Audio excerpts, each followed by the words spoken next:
Всем привет! Как нас уверяет Стэнли Липшиц в статье про реакоррекцию, про цепи реакоррекции, большинство существующих фонокорректоров, или дисковых предусилителей, как он называет,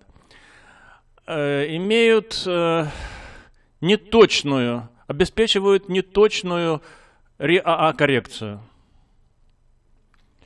В обосновании своего этого утверждения Стэнли еще в прошлом веке написал ставшую впоследствии библейской статью, вот эту вот. Статья, кстати, на 57 страницах с сотнями формул и десятками схем, вот она, в которых он обосновывает, а почему же так происходит, почему большинство фонокорректоров имеют неправильную АЧХу.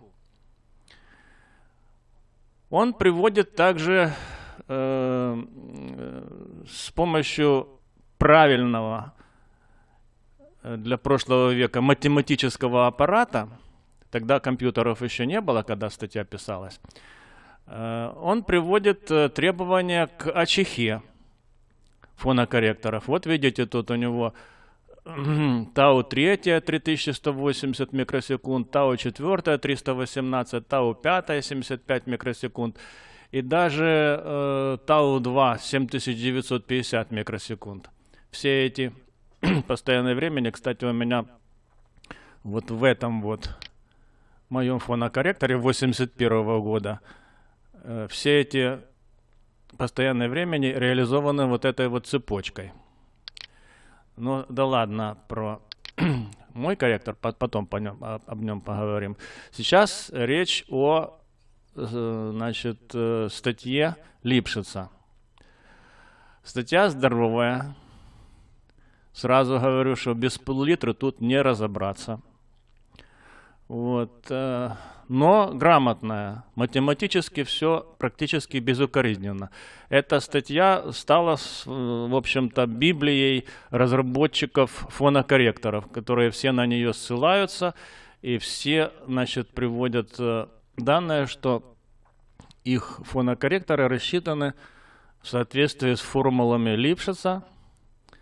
Вот видите, сколько тут миллион формул, и не запутаться тут практически невозможно. Ссылки хорошие. Вот 4 варианта схем корректирующих цепочек, которые использовал у себя Липшиц. Вот это наиболее распространенная, это чуть-чуть меньше, это еще меньше, это еще меньше. Вот. Но самое смешное это то, вот смотрите, сколько формул, да? Короче, разобраться тут надо точно, что очень долго разбираться до мозга костей. Но разберем вот это, да? Видите эти 4. Так вот, все формулы у Липшица касаются только вот одного из этих 4 вариантов. А посмотрите у меня. У меня моя, как говорится, эксклюзивная Т-образная схема, которая ни под одну из схем Липшица не подходит.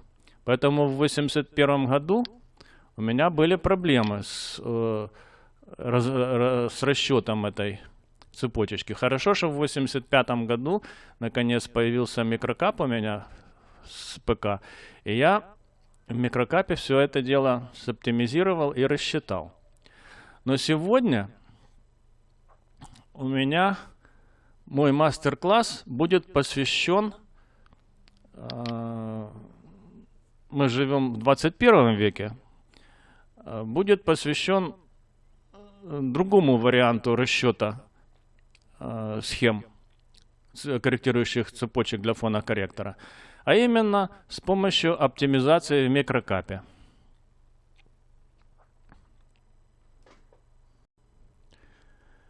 Мой метод не требует расчетов по вот этим вот формулам, не ограничивается только лишь вот этими схемами, пригоден для любых схем, Причем не только фонокорректоров, а и любых корректирующих устройств, скажем, усилителей воспроизведения магнитофонов, усилителей записи, темброблоков, просто каких-то корректирующих АЧХ звеньев. В основе мой любимый микрокап, вот этот. Что мы делаем в микрокапе? К счастью, хорошо иллюстрированному, заходим в меню Help, Sample Circuits, в Sample Circuits Audio Amplifiers, и тут выбираем, вон, скажем, фоно-преамплифайер. Видите, да? Вот такая схема. На операционном усилителе. Ну-ка, сейчас посмотрим ее, кстати, у Лившица. Так вот она. Вот. В принципе, ее можно рассчитать и вот по этой формуле у Лившица. И, кстати, вот эта вот схемка, это самая распространенная схема реакоррекции. Она у меня в статье тоже упомянута. Вот она. Видите, да?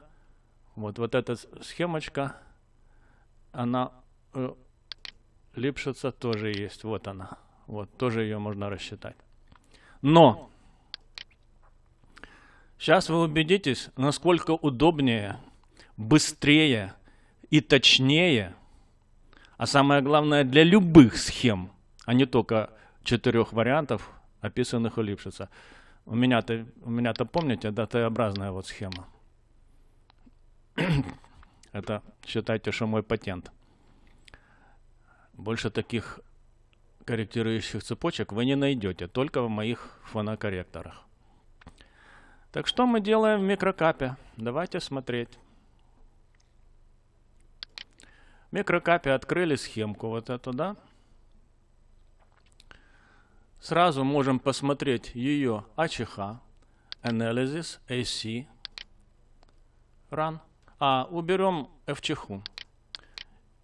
Уберем FЧХ, потому что FЧХ нас не интересует, чтобы она не занимала место на графике. Run. Вот у нас АЧХ. Вот этой схемы. Нажимаем F8, чтобы забабахать визуализацию курсоров. И посмотрим, какая у нас получилась АЧХ. Первый курсор я поставлю на 1 кГц. На 1 кГц 39,6 дБ коэффициент усиления. При этом на 20 кГц усиление 20-355 дБ. Дельта, то есть разность между этими двумя точечками, минус 19,3 дБ. То есть на 20 кГц вот эта схема обеспечивает завал на 19,3 дБ относительно 1 кГц. Давайте смотреть, что у нас где. Сравниваем с табличными значениями РИАА коррекции. Ее можно посмотреть вот в этой вот моей статье на странице 37. Вот эта табличка. Вот видите, да?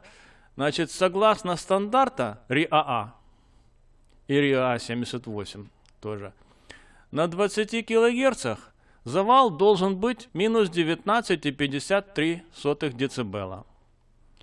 А у нас сколько? А у нас 19,27. 19,3, 19,53, ну, 0,3 дБ можно считать ничего. Нормально, да? Завальчик небольшой. Но на высоких, в принципе, неплохо, да? Относительно. Давайте теперь посмотрим на каких-то других частотах. Вот, скажем, на сотни герц. На сотни герц у нас АЧХ 12,8 дБ. 12,79 дБ, да? А по стандарту на сотни герц, 13,1. 13,1, а в схеме 12,8. Многовато. А, скажем, на частоте, чуть-чуть, давайте еще посмотрим на какой-нибудь, на частоте, вон, скажем, 400 Гц. На частоте 400 Гц у нас АЧХ 3,5 дБ. 400 Гц 3,5 дБ. А по стандарту 400 Гц 3,8, 3,9 дБ. 3,9 против 3,5. Ну, более-менее прилично. Но вот здесь вот что-то не особенно хорошо. Ну-ка, давайте еще 200 Гц посмотрим, сколько. 200 Гц, 7,8 дБ, а по стандарту 8,3. Ну, отличия есть, да. Ну, как видим, отличия есть, особенно вот в этой вот области от стандартной АЧХ. Для того, чтобы мы могли сравнить с тем, что у нас получится после расчетов, давайте эту АЧХ сохраним в буфер обмена. Save waveform to buffer. Вот он. Вот по таким именем. Вот такая у нас будет характеристика, она сохранена. Для того, чтобы потом... И еще обратим внимание, что у нас вот, скажем, на частоте 1 кГц усиление какое там? 39,6 дБ. Ну, перфектным было бы значение, чтобы было ровно 40 дБ. 100 раз. Тогда это будет перфектная опорная реперная точка. При расчетах я задам именно, чтобы у нас на частоте 1 кГц было усиление ровно 40 дБ. Итак, как это делается? Переходим к самому интересному участку этого мастер-класса. Закрываем АЦ-анализ.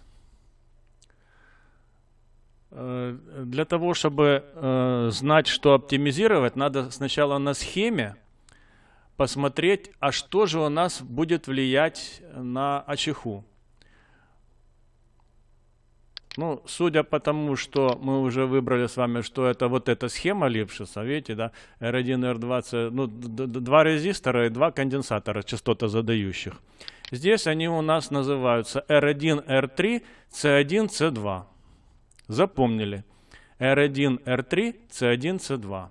После этого заходим опять в анализ, AC-анализ, Run. И после этого в AC заходим в меню Optimize. Видите, Ctrl F11. Вот менюшка Optimize. Вываливает вот такая менюшка. Заполняем поле Find. Помните, R1, R3, C1, C2. Нам надо определить значения, которые будут идеальными. Get R1. Get R3. Get C1. Get C2. Вот, заполнили.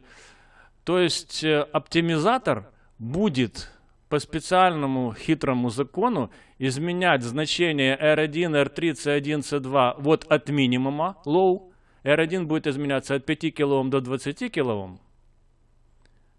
R3 будет изменяться 393 Ома до 1,5 кОм. C1 от 50 нанофарад до 200 нанофарад. И C2 от 165 до 660 нанофарад. Вот в таких пределах будут у нас изменяться наши формирующие АЧХ элементы. А теперь самое главное. Где вводятся значения идеальной АЧХи?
Ну, это, значит, АЧХ у нас, которая получена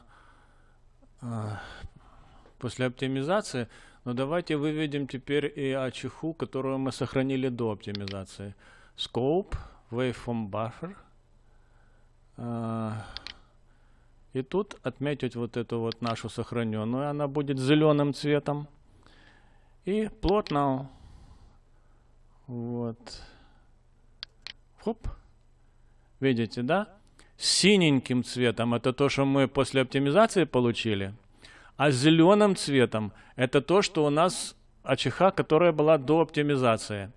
Вы видите, на частотах вот этих вот, ну, от низких до средних, вот тут, скажем, от 60 Гц до примерно 600 Гц, у нас достаточно сильная была просадка АЧХи.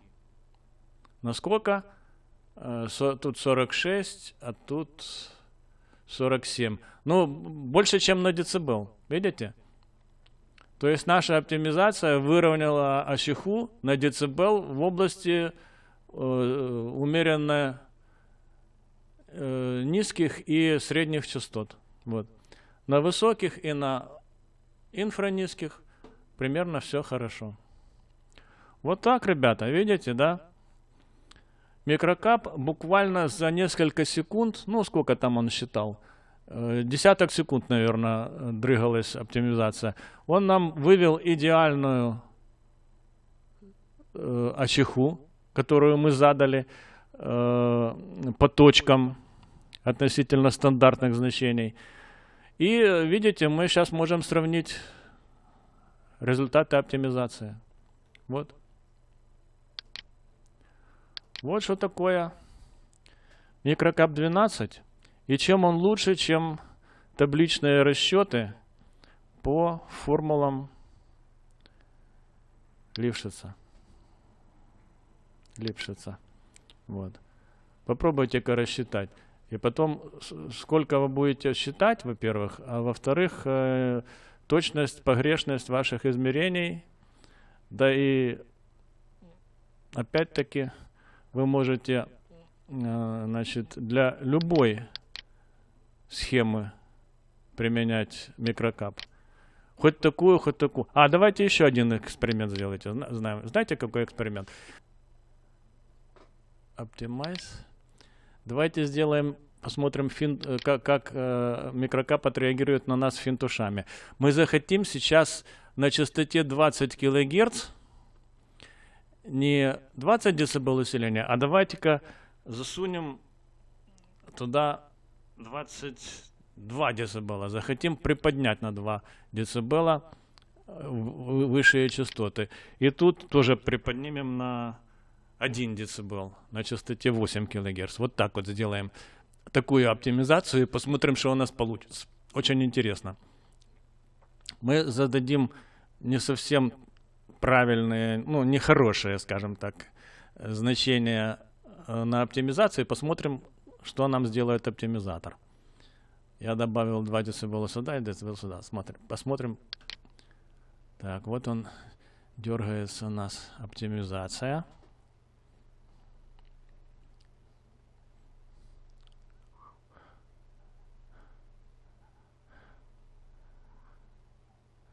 Опа, есть. Так. Apply. Переносим значения. Ну, новое значение, вон видите, этих конденсаторов этих. И close. Смотрим, какая у нас АЧХ получилась. Сейчас еще раз надо прогнать. О, видите? Значит, у нас зеленым это, видите, приподнялись высокие.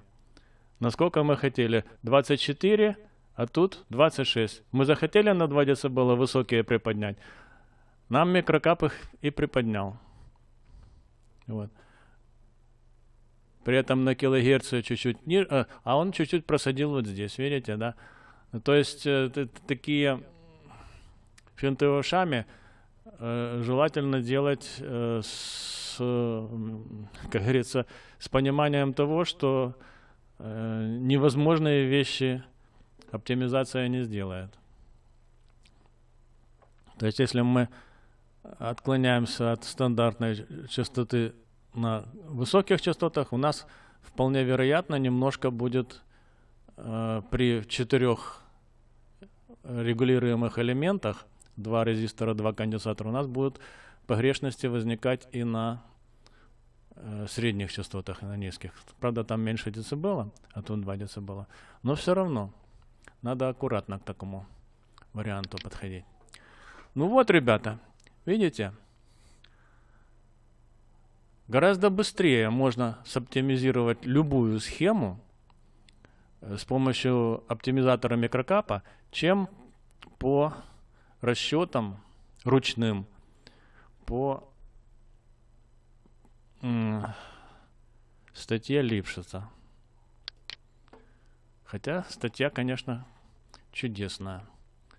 Вот. Но такие формулы, хай бог милый.